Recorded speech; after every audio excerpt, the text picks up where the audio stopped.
Assalamu alaikum warahmatullahi wabarakatuh. Emon and Faiza our life স্টোরিতে আপনাদের সবাইকে জানাই স্বাগতম।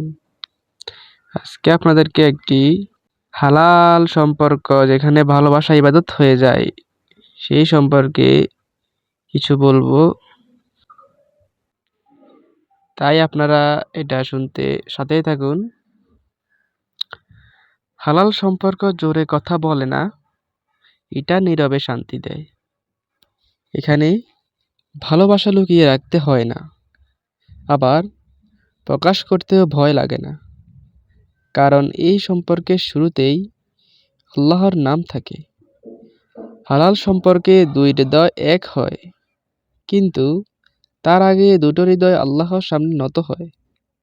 এখানে অপেক্ষায় আছে, কিন্তু সেই অপেক্ষা ফুরিয়ে দেয় না, বরং মানুষকে পরিপক্ক করে। হালাল সম্পর্ক শেখায় ভালোবাসা মানে শুধু পাওয়া নয়, ভালোবাসা মানে দায়িত্ব, ভালোবাসা মানে হেফাজত। যে সম্পর্ক দোয়া দিয়ে শুরু হয় সেই সম্পর্ক কান্নায় শেষ হয় না। আর যদি কষ্টও আসে, সেই কষ্টের মধ্যেও আল্লাহর রহমত লুকিয়ে থাকে। হালাল সম্পর্কে রাগ হয়, কিন্তু অপমান হয় না, অভিমান হয়, কিন্তু সীমা ভাঙে না।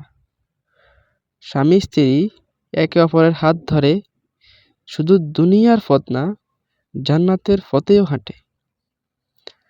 আজ আপনি যদি হারাম থেকে নিজেকে বাঁচান, হয়তো মনে হবে আপনি হারাচ্ছেন, কিন্তু আল্লাহর কাছে আপনি একটা জান্নাতের দরজা খুলে দিচ্ছেন।